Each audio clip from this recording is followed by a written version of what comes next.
If I ruled the world, I love 'em, baby. Okay, welcome to episode number 25 of If I Ruled the World podcast. And we have on the phone a very, very special guest. All our guests are special, but this is extra special because it's Phil Anselmo. Hey, George, what's going on? What's going on, brother? How you doing, man? Thank you for the kind words. You're on with two people. It's George and yeah, Sam. Sam's on the phone. Nice. Hey, Sam. Hey, man. Nice to talk to you, man. Jesus, this is so cool. Oh, man, I'm easy like Sunday morning there, Sam. All right, cool. Where are you right now? I'm going to guess somewhere south of here. We're in New York. I am in Houston, Texas, home of the Texans. Yeah, I guessed right. Yeah. All right, so I want to talk about this tour you're doing. The name of your record, there's a song also called, and the name of the tour is Choosing Mental Illness as a Virtue. It's quite a mouthful. Why don't you explain to us what that means to you? Well, I guess really speaking from my own experience, in my youngest, strongest body, I ruptured a lower disc at about the age of 24. And just up to this past January, I've been at war with it. So chronic pain meets every medication that you can get from a doctor or not. I've done them all. And so that has been a battle, man. And if you mix the chronic pain and the hydrocodone itself, which is another catalyst for another drug, which would be Xanax. It's commonly goes hand in hand. That is a toxic brew in the brain, man. And so it's a war. And I gotta say now, shoot, man, I am 9 months clean, and I haven't had a drink in almost 3 years. So, man, I'm feeling better and better. Wow, congratulations. Yeah, man, congrats, definitely. I celebrate my 20th year today, actually. Your what? My 20th year, 9/9/98. Jesus, I'm on the phone with children. No, my 20th year sobriety. Oh, I'm kidding. I thought you said you were 20. Yeah, no. So congrats, man. I love to hear that. I could hear it in your voice. You sound fucking fantastic. Yeah, man, it's a relief. It's a huge relief, actually. Jeez. To get to your point, or the point of your question, choosing mental illness as a virtue really is just another way that I put and twisted to say, use that negative energy that is really false to begin with and concocted through, I guess, the synthetics of drugs, and plus a terrible situation, whatever your situation may be. Yeah. Take that negativity and do something freaking positive with it, because it's very possible. It is. It's super possible. And as low as I have felt in my day, if I can do it, anyone can do it. Trust me. Yeah. I mean, this is a year you celebrated your 50th birthday. Am I correct? I did. It was my best birthday too. I say it, I guess, on this tour, talking to all the band members and people that I see just in different cities. It's like, I've said it several times. My 50th was better than my 30th and 40th by light years, man. Just peace of mind and, knowing I wasn't going to wake up the next day with a hangover. That's a good feeling, man. Yeah, it's a whole different day. Every day, man. Do you think that it's true then when people say that youth is wasted on the young? There is a lot of truth to that. There is a lot of truth to that. That's absolutely. Yeah, man. I completely feel the same way. But you got to look, when you do say that, or you find somebody that says that, I guess in a weird way, you're saying that you're not content at your older age because of, I guess, physical advantages you had when you were younger. But your brain is obviously more matured. But, man, I think also through, I guess, it is hard work and dedication to get back to a physical point that you're happy with. But man, I'm down to 175 from 220 a year ago. Wow. 175. I'm light heavyweight right now, Yeah, man. what's your fighting weight? Oh, you damn straight it is. And I've been rocking the bag. I've been kayaking and rocking the bag for 12 rounds, man. So I can do all that, man. So I just know that the physical part is, I know it's a battle and all that, but it's also doable. Yeah, and I think like even like the new record, right? So this new record, I've been listening to it. It's super heavy. It's almost like a grindcore album. Yeah, I wanted it to be ugly, you know? Yeah, I mean, and like even like the songs, like let's say the first song, like just out of curiosity, "Little Fucking Heroes."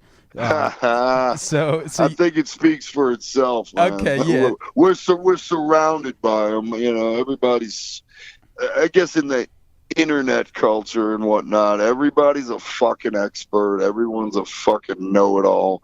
Everyone's a little fucking hero, and let's give them a round of applause. And pardon my French on that.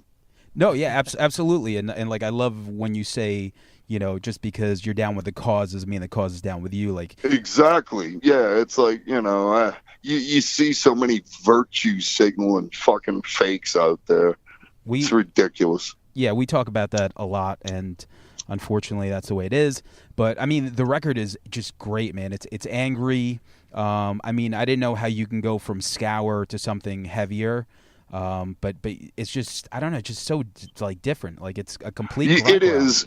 It's more chaotic. I think there's more freestyle feeling parts. There's the whole record does have a solid framework, but I left that improvisation in there purposefully. I left flubs in there purposely, and I left the recording very, very raw. So it is what it is. I wanted to get away from the modern sound of heavy metal a bit and just go necro production, you know? Yeah, and it's like, I say this as a compliment, it's not an easy listen. It is not. And it like as a compliment, like you have to be in it and pay attention and you know, almost get in and get out. Yeah, especially if you're reading the lyrics with it too. It's like, whoa, wait a minute. Yeah, there's something here. And also like the video. So like your fiance shot the video. That's my wife. Oh, your wife. Okay, yeah. So I think Wikipedia's got to update that section. Yeah, we're gonna they better update that. I'll edit it when I get home, Phil. But so it's only been a year.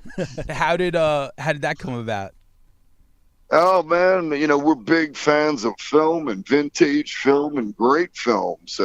One Flew Over the Cuckoo's Nest is a masterpiece. So yeah, it was my wife's idea, you know, take some frame by frame type stuff and see if we can whittle down a story. And, you know, we got close. It was like a 20-hour day, and just one day we shot everything. So it was like, my Lord. So they didn't get to give me the lobotomy I deserved. But, you know, hey, I think everybody's super happy with the outcome. I love that the video is dedicated to Milos, who did Cuckoo's Nest, obviously, but also you have Michael St. Michael, who was in The Greasy Strangler. Oh God, yes. How wild was that movie? It's, I think, the best movie of 2016, and probably I've always thought since watch number one that it would be a cult film that's going to go down in history, and I think it's going to build its way into just that. The Greasy Strangler, well, it's a hit. It's great, and Michael is such the actor who plays the Greasy one, Greasy Roddy. Michael St. Michael is that character. He's kooky, crazy, and awesome, man. I call him about once a month just to check in on him, and he's a character, man. Yeah, and you gotta ask him. It's like, Michael, are you a bullshit artist right now? But you do, and he's like, no, I'm telling you the truth. I swear. I'm like, yeah, I think I'm calling bullshit. I love that's like one of the most quotable parts of the movie. Like it's just anytime now, you know, it's like he's a bullshit artist. But I love that you love movies, and obviously, so Housecore was doing some film festivals, right? Yeah, we did a couple. Okay, yeah. I mean, can you just tell us something about that? Because I don't really know too much about it. Well, man, it was really just a bunch of extreme bands and a bunch of some of my favorite films, and a lot of cast characters came. Geez, man, we had everybody from George Butker, right, who did the necromantic movies, come down, to Alan Ormsby, who did the films with Bob Clark, Children Shouldn't Play with Dead Things, and oh gosh, Deranged, and I could keep going on. Death Dream, I think, or Dream Death. I get them mixed up. I think but Death Dream, I think it is. Yep. But we've had them. We've had the whole cast, living cast, of members of Texas Chainsaw Massacre on location at the house they shot it at. It was great, man. The Hitchhiker. So the Hitchhiker, I think I read somewhere, like, right, he was in like one of the videos from one of the bands on. It's another David Hess movie. Oh, that one? No. The Hitchhiker in Texas Chainsaw Massacre was. You thought that you were talking about another film? Sorry. Yeah, no, like I read it, like, so one of the bands on your label, right? They threw him in like the video. Yeah, it's War Beast. Yeah, they had him. They wrote a song about that particular scene on their last record, and he did a guest vocal and whatnot. Super cool cat, man. Real nice guy. What's that cat's name? The Hitchhiker. I got Ed Neal. Ed Neal, real cool guy, man. Yeah, I got to look that up. That, to me, like, as a kid, that scene was like one of the most like unnerving. Like, it was like really, like, nothing really happened, but he played such a believable, deranged character that to this day, as a kid, like I just watch it and it brings me back when he slices his fucking hand. So classic shit. Well, man, hey, that's the magic of horror films. It's like when you absorb something, you know. It's like when I was a kid, I saw Black Sabbath, Mario Bava's Black Sabbath, when I was at home alone, just in the middle of the afternoon, and it just scarred me. And today, I love the giallo freaking genre so much, man. It's like, yeah, so it's like when you see those movies and it takes you back, that there's not much better of a aesthetic. It's great. I love it as well. What do you think of them remaking Suspiria? You know what? A good friend of mine from Ireland, he and I are very, very harsh on certain films, and especially remakes. I'm not that big a fan. However, I did watch the trailer. It looks good. And it looks interesting. It really freaking does. So, hey, I'm rooting for him. I really am. I'm rooting for him.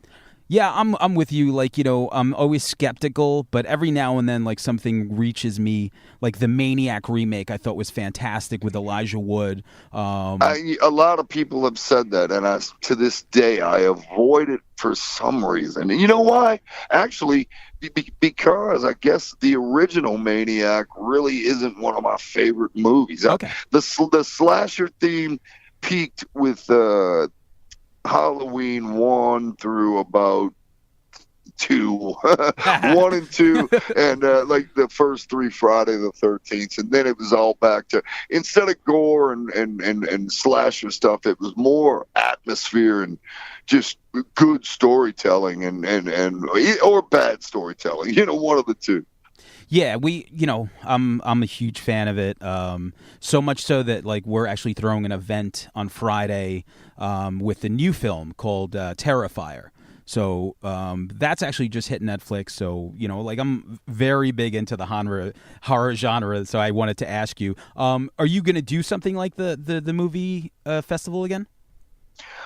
You know, we talk about it, and I think everybody does want to do it, whether it's on even if it's on a smaller scale, because another fun thing for me and everybody else associated with it is getting submissions from the lesser known directors, the up and coming directors that are responsible for tomorrow's horror, man. And it's good to see, you know, certain people, certain directors out there that are doing some really tripped out stuff, man. So yeah, I love that part of it. So cross your fingers, and I'll just say hopefully right now. Okay. Very cool. I wanted to ask you about Horrorcore Records, and it's cool that in this day and age you can put out your own records. It's like a self-contained unit in the way that you do it. But it comes up a lot on this podcast, like the state of the music industry and what it's like to put out records in 2018. Maybe you could fill us in on that, on your take. Not really, but I will say it is a nightmare. It's a nightmare. It's a nightmare. It's a money pit. But it's a labor of love, and we keep it. I don't have this huge roster, and that's a purposeful thing. And I just have a handful of bands. We're happy with that, and I think everybody. It's like a family thing, and it feels good and it feels right, especially being in the studio with these bands, whether it be like King Parrot or War Beast or, geez, we've had Harp and Childbite and all these bands, man. It makes me better. It makes me younger. It makes me more enthused about it. I have a blast. I learn a lot, and man, you get to be surrounded by a lot of talented people, and it's great, man. All those bands I mentioned, all the individual members are just freaking awesome, man. Yeah, and it seems like music is one of those things, no matter how big it gets, at some point you sort of come back to the reason why you started, and it's like that's what you're describing. Well, that's interesting you say that, because when I see friends nowadays who are struggling with booze or drugs or whatever, I always remind them, you did not start playing music to get to drugs. Right. You started playing music because you love freaking well, but in all truth, it's because it's love of music, and it's right. It's love of that whole, the look of it, the stage, and the cast of characters. No matter what kind of band it is, there's always personality. So it's a tough business, man, but I will say this, in today's climate, you really do have to get out there and tour. That's the most important thing, and that's the one thing with the bands that we do have right now. They are all super, super duper busy and keep themselves out on the road, man. So it's it helps, and it goes a long way. Yeah. And speaking of touring, you're going to be in our area on September 16th at Mulcahy's on Long Island and St. Vitus Bar in Brooklyn on September 18th. And I wanted to ask you, the area in which we live is Long Island, and one of the bands that came out of our area, one of our hometown heroes, is Vision of Disorder. Suffocation. Suffocation. VOD. Yeah. I know that. I know them. Great guys, funny dudes. Awesome dudes. What have they been up to? Well, they they tour here and there. We had Tim on, and Tim was telling us the story of recording with you on their 1998 record. Was it Down by the River is the name of the song. He recorded that song with you. So just out of curiosity, what your memories are of that time? I remember going over to a buddy's studio that actually, I guess the studio is still there. And it was pretty short. It was pretty quick day, and we were both standing behind the glass screaming. I can't really recall the words or anything like that because of this thing called senility. But yeah, man, I mean, Tim was always very easy to get along with, man. Super cool guy. Yeah, he's a great guy, and he's said a lot of great things about you too. It was like when that happened for us, we were like, you have Phil Anselmo on the record? Yeah. That was amazing. It was a big deal, definitely. Yeah. But so also talking about like Suffocation, I had Frank on my other show as well. So they're doing like their farewell tour with him. He's going to retire from the band. And I will always remember watching you play with Pantera over at Nassau Coliseum, and when you shouted out Suffocation, we were like, holy shit, because we know those guys, and we're like, it was just such a big deal for us, for a band like Pantera, and for Phil to basically shout out somebody that we know. So what do you like? Obviously, you were a fan of Suffocation, right? Oh man, how could I not shout out Suffocation, man? I saw them in '92 in Houston. I'm playing in Houston tonight. I saw them on the Effigy of the Forgotten tour, and I went up and introduced myself. They were like, "Oh, hey man, what's going on?" So we hit it off right off the bat, man. But those records, man, Human Waste and Effigy of the Forgotten, to me, just epitomize early death metal, man. Frank, to me, he's like another rhythmic instrument, man, in the band. I could go on and on about Suffo. I love them, man. They're great. You were actually also in a movie with them, right? I just looked, Killer Waves. Do you remember that? No, I don't. Okay, perfect. And, yeah, it was God. Google it. Yeah. Me? I don't even have a freaking cell phone. You can get me by email sometime. But I am a Neanderthal. I just wanted to ask you, like, even in preparing for this interview, I was listening to a lot of your old interviews, and every time I listen to an interview that's like another story, like something like, oh, you had a transgender babysitter, and all these different, just these great stories. And I'm curious if you ever thought about putting it all together in a book, which seems to be all the rage these days. I think, well, man, I've got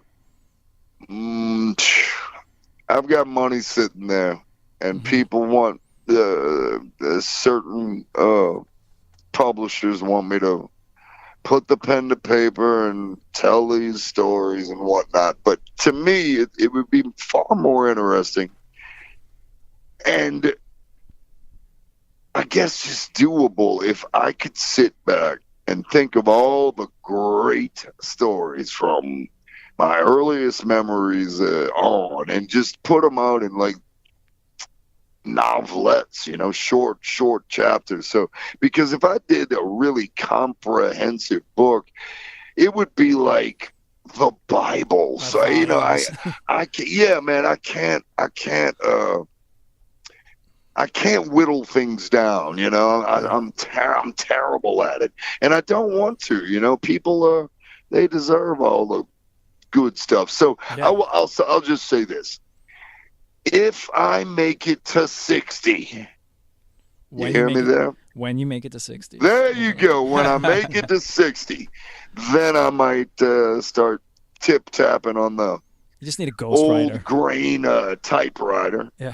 Forget that Word doc, and let's go straight for the freaking typewriter, and I might do it, man.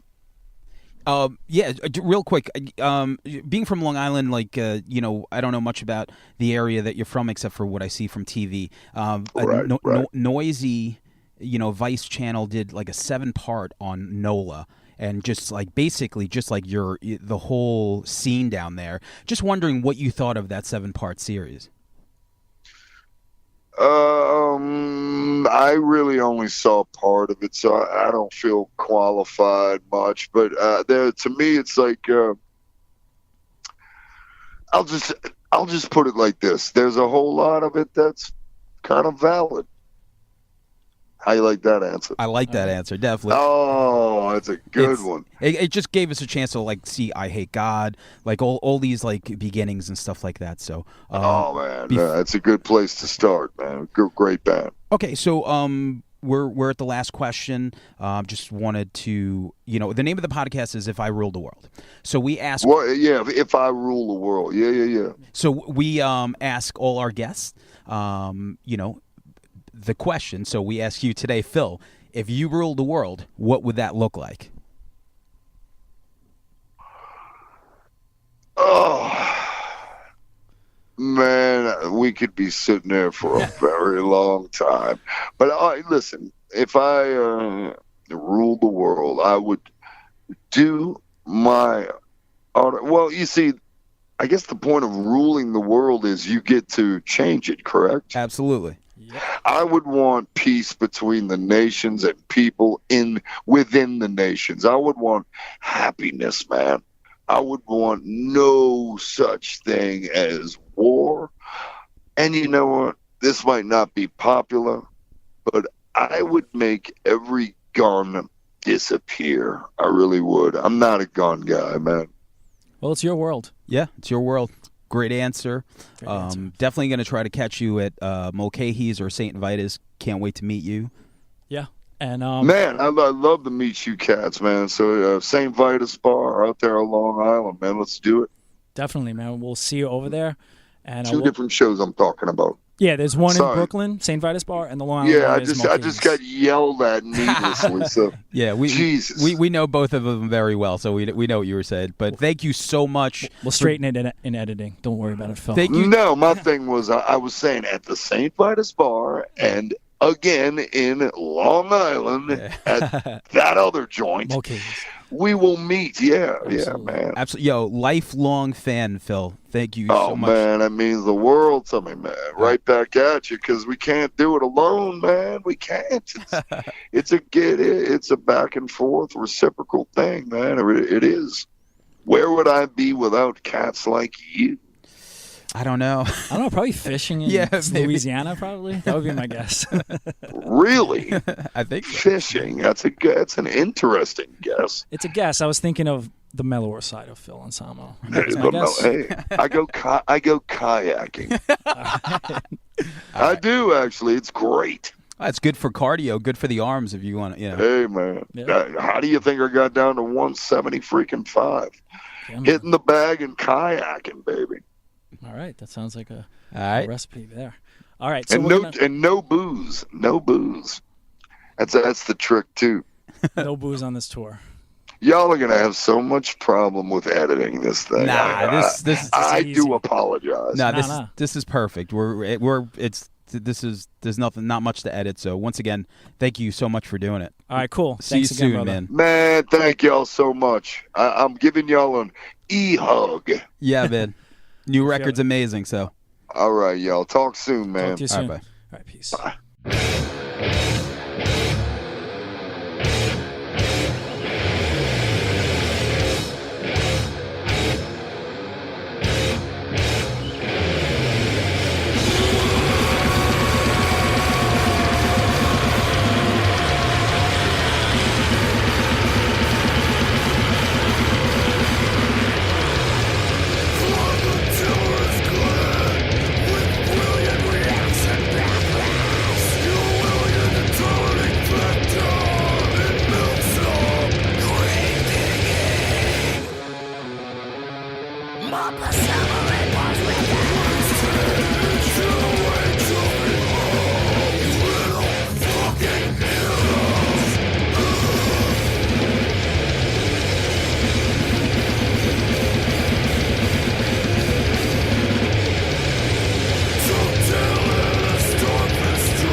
If I rule the world, I love 'em, baby.